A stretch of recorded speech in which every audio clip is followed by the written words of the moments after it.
The Galactic Council had dismissed humanity as another primitive species confined to their single world.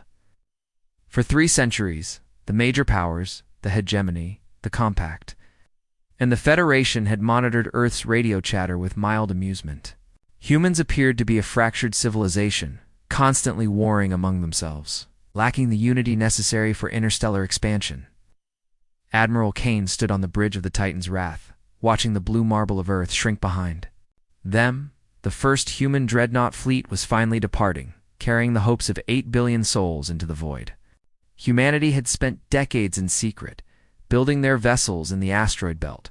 Far from prying alien sensors, Admiral, we're receiving long-range communications from the border systems, reported Lieutenant Torres from her station. The hegemony is mobilizing against the rim worlds again. Kane nodded grimly. The hegemony had been expanding aggressively for decades, absorbing smaller civilizations through economic pressure or outright conquest. Their latest target was a cluster of independent worlds that had refused to submit to their authority. The Galactic Council, as usual, debated endlessly while worlds burned. "Time to make our presence known," Kane declared. "Signal the fleet." We proceed to the Kepler system. The human fleet consisted of 12 dreadnoughts, each measuring 3 kilometers in length. Unlike the elegant curves favored by other species, human ships were angular and utilitarian, built for war rather than beauty. Their hulls bristled with railgun batteries, missile pods, and energy projectors. Most importantly, they carried humanity's greatest advantage: nuclear arsenals that made other civilizations uncomfortable.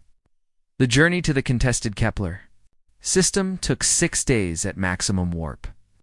During that time, Kane reviewed intelligence reports about the situation.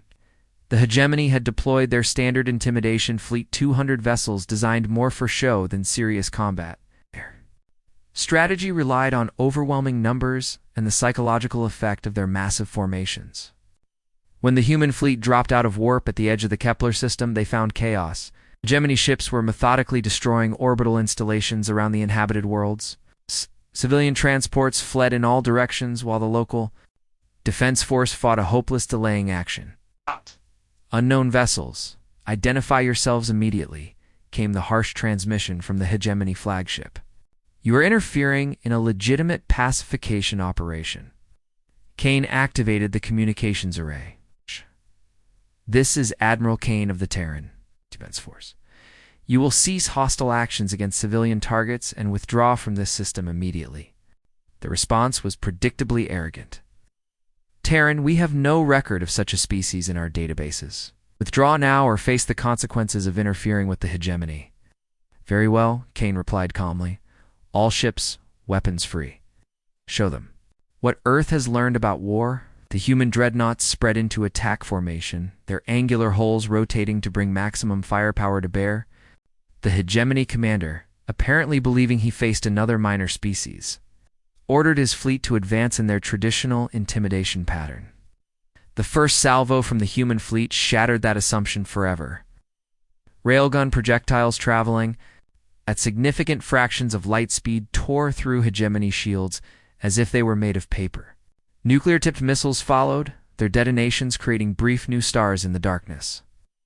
Energy beams designed to cut through asteroid rock made quick work of alien armor plating. In the span of 10 minutes, the hegemony lost half their fleet.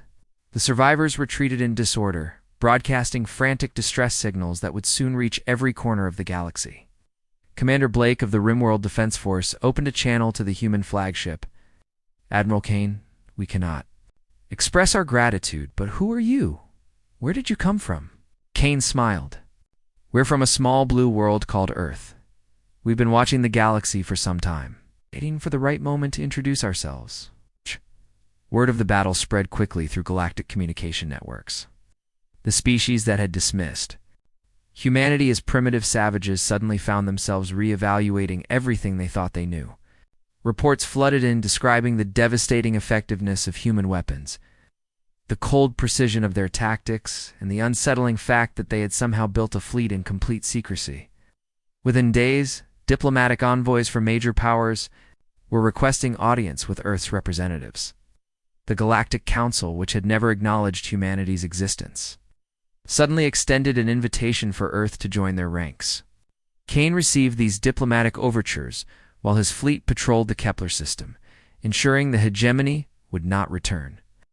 He found the aliens' sudden change in attitude amusing, but not surprising. Throughout human history, respect had always followed strength.